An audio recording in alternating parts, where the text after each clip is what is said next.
All right, Chef Michael Fecker is here from El Nido to talk to us about some healthy eating today, but you kind of busted me in the break room.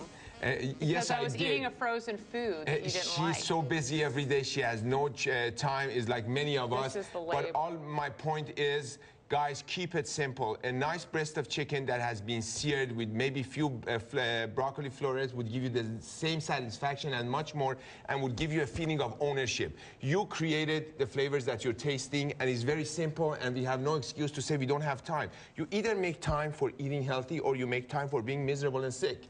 It's all right, miserable and sick, I'm tossing it. Some of that stuff you can't even pronounce. You were saying the label's ridiculous. Exactly. It is very smartly packaged, and the way is they have all the bold lettering on good things that you want to see. Everything else is in fine prints. And the MSG, they don't bold out. It's so true. That just seems wrong to me. I know. But that brings up the bigger issue, though, nationally. I mean, Michelle Obama's trying to get better food into the schools, too, because I'm sure that this kind of stuff is in the school food, too. Absolutely. You know, I refer to some of the problems that we have at our school is they're not cooking anything, they're microwave technicians. And we are warming up things and feeding to the kids, and majority of those ingredients are MSG-based preservatives and things that the body cannot even absorb. Obesity, they say, excessive reserve of fat. Why does that happen?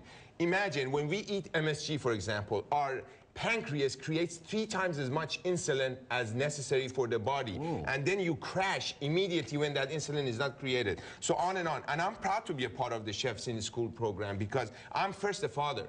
You know, I love my children, I love my life, I love my wife, and I manifest it through food. So I'm proud to be a part of the Chefs in the School. Hopefully I can make a change in my own little way. I know every one of you can out there, because this is about you guys. This is not about me. This is not about the bigger picture. The bigger picture is you guys. In this case, I really believe that it's not more than supply and demand. Is demand and supply. If we demand healthy ingredients, you see what Walmart just did. Right. You know, we talked about you saw what Walmart did. It's because they wanted to be smart. They wanted to be ahead of the curve and say, we are going to bring healthy ingredients to you for reasonable prices, so you have no excuse to say I can't afford it anymore. And you're getting involved with MPS, helping them stop being microwave technicians. That's correct. I am trying to help MPS in every way to understand if we start cooking again and we give our kids the proper food, the waste is going to be lowered. We do not have so much waste, and we do not have to worry about budget issues, because right now $2.23 per meal is dedicated after the new bill that's just passed for children in schools. We can do a lot with $2.23 a meal. Just let's keep it simple. Give them good food. That's it. And you're going to be giving us good food pretty soon. I'm going to give you some amazing stuff. I'm going to give you some amazing stuff. Simple 5 minutes meal. Get Feckerized in 5 minutes. In 5 minutes. It's going to be happening. Yeah. All right, so Tony is at the boat show. We know that while he's been waiting, he was holding an alligator. So you must be near the swamp monster. Oh, or see, now Sarah is not supposed to give out those secrets to you guys while these things are going on back here. That's the thing. She didn't. We just saw it in a monitor that we weren't supposed to be looking at. We're sorry. Darn it. So don't look at that monitor. It's a secret stuff. Yeah, no, sorry. This is the boat show at State Fair Park, and we are at one of the things that you can come and see here at the show, and that is the Swamp Master. And we're going to meet him in just a second, but let's not be overshadowed. Well, I am going to be overshadowed by that guy over there in the corner. That's the actual alligator. Now, is it a he or a she? He's a boy. That's a boy in the corner there. The water makes him look a lot smaller than he is. So I'm going to get in there and wrestle him in just a second. So you'll want to stick around for that. This is Jeff, the Swamp Master. Thanks for joining us this morning. Hey, you're welcome. Here is the alligator that I was holding earlier. This is a small guy. This is, what's his name? This is Wally. Wally. He's actually my pet alligator. Okay. He's 4 years old. I actually hatched him out of an egg, and he's the one that everybody can come out and pet and touch and actually hold a baby alligator out here live. So when I was told that you had a baby alligator, I thought that it was going to be like that big. Well, he was that big when he was born. He's grown quite a bit.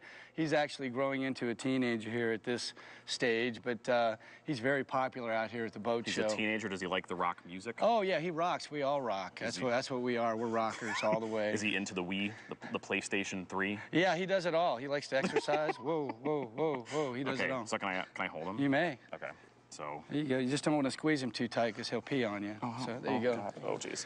So this is what kids can do and adults like? Just Right. hold You this know, bad boy? like I said, Wally's, I hatched him out of an egg. The smallest child can hold him. And he's really laid back, and he likes people. He likes being on TV, as you can see. Does he like to be kissed? You know, it's okay to love your gator. You just don't want to love your gator, you know what I mean? But you can do whatever you want. Jeff, let's talk about you for a second. I'm gonna kind of give him back to you. That was enough for me. I see the teeth like creeping out, and that's what He's got all 80 of them. that's what scares me.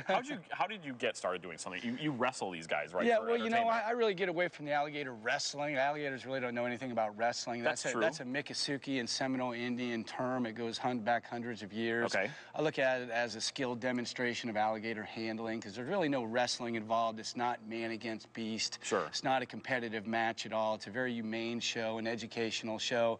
But I do get in and handle an 8-foot alligator. I try and open his mouth and show you his teeth and do a few different things with him. But, you know, we get away from the competitive match. That's not what it's all about. It's a family show. You know what's good about our show is you have time to explain that. And that's what you just did. It's great. See, it's not actually wrestling. It's a demonstration. Now, in the wild, you're from... I'm from Florida. From Florida, I live in where there's Orlando. tons of gators. Absolutely. So everywhere. how did you start like handling them? Were they just in your backyard? Yeah, well, I'm an Iowa boy. My mom took me on vacation and threw me on the back one when I was about 5. I'm kidding. That's actually a joke.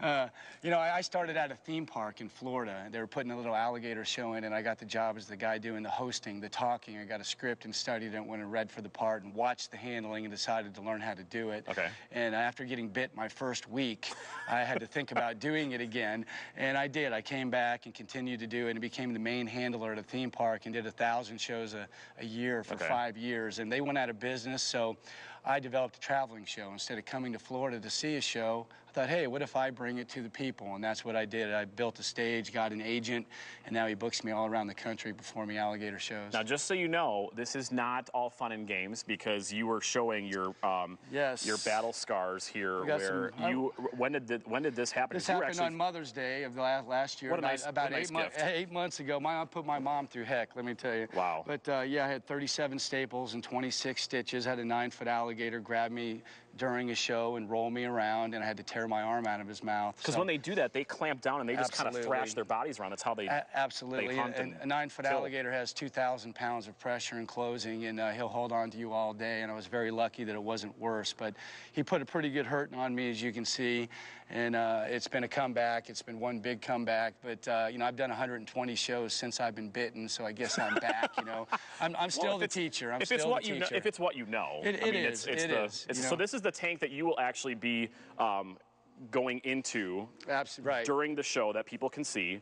And what's the whole purpose of the show? I mean, you're not just here, you know, to crack jokes and everything, but you're really showing off the power of that animal. I am. You know, it's an educational show. We talk about you know, the alligator's, you know, eyes, his ears, his hearing, you know, everything about the alligator. But what I do is I lecture and talk. I get in the water with the alligator, show you how he moves, and I try and get on his back. I try and jump on his back and catch him, and then I'll open his mouth and show you all 80 of his teeth.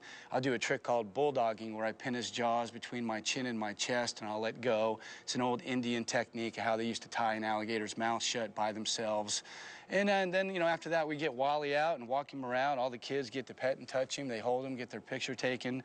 And it's a very unique experience. None of that sounds like a lot of fun. Are you married? It is fun. No, I'm single. So, single. Are you looking for a lady? I'm single and happy. Here's the thing, though. Here's the thing, though. When you are, like, if you're at a bar, let's say you guys, like, you know, you see a nice lady, you want to talk to her. When they ask, what do you do for a living? I mean, what's the first thing out of your mouth? Well, it's usually my buddies bringing the girls to me, saying, hey, here's the swamp master. Hey, have you met the swamp master? I'm serious. Come here, guys. Check him out. It does end up being a conversation piece. I try and get away from that a little bit, but it is something to talk about, and I usually get a few shots out of the deal. That's cool. Well, first of all, wrapping things up, nice hat. Thank you for choosing wisely. I'm on the bandwagon. I'm on the bandwagon this week. And you do shows every day of the show? Every day. We'll be here doing shows at 5 and 7:30 tonight and tomorrow night. And then we have 3 shows on Friday and Saturday, and then 2 shows on Sunday. Okay, so the boat show runs through Sunday, and we'll get you those details coming up right before we wrap up. But come see Jeff, come see the Gators, come hold the Gator. Cool. See you, buddy. All right, Tony, thank you. And if you go to the boat show, you get Jeff's gun show, too. They say if you go to the boat show, you get to see Jeff's gun show, too. Oh, jeez. Oh, please. Oh, like, no geez, one's ever I said, love hey, it. look. Yeah. Man. Exactly. Not bad for an old guy. Yeah, I guess. the ladies on the show are like, freaking out, so. Yeah, we like it. Thanks, Tony. Yeah, go. He's not going to take his shirt off, though. Keep going. All Go right, away. all right. We'll come back over here. Because this guy's got the real guns when it comes Pythons are here. the python. Yeah, right here, right here. He's got nothing on me. There you go. Yeah, right. Nothing on you. So what are we Guys, cooking up? Keep the shirt on, that's all. Toasting a little cooking. bit of garlic. Now, Toasting garlic. we're going to put our pasta in here. Look at this. The strainer down and the pasta. Instead of putting it this way, you put it this way. So the whole pasta goes in the water.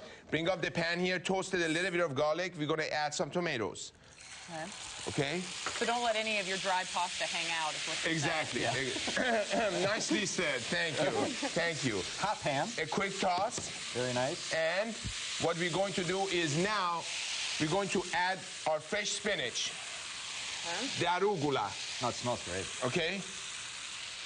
And you can see I'm not tossing, ladies and gentlemen, You're fresh supposed to basil. make Steve do some of this Oh, yeah, work because his yeah. wife says he That's never a, cooks. That's a train wreck right there Steve, happening. Just Steve. the tandem thing. I just put some peas in I'm here, just going to do the Steve. dishes. That's all I'm going to do. Peas, Put some he peas wants in peas. here. Okay, peas, got it. Yes. Put it right on top, please. Okay, beautiful. It's an hour show. Sprinkle some salt here, just a little bit, right there, sea salt. Okay. Dash. Little bit of black pepper. Crack some black pepper. Oh, That got would it, be got the it, thing got it. there, right? Okay, how does it work? I'm Like this? testing him. Go. I know, That's yeah. it. That's How it. about That's this? it. That's Well, beautiful. look at him. Look at him Okay. move. What's Now, next? we take this and we set this aside. Do not touch it, nothing. Once the pasta cooks, we're going to do a quick toss on the pasta. Uh-oh. And it's not ready yet because, come back here, come back here. Well, I Come know, back you here, got hot Katrina. water. And, It's a scarring accident waiting to Okay. happen. I'd be like We're the gonna wait- alligator guy. Exactly.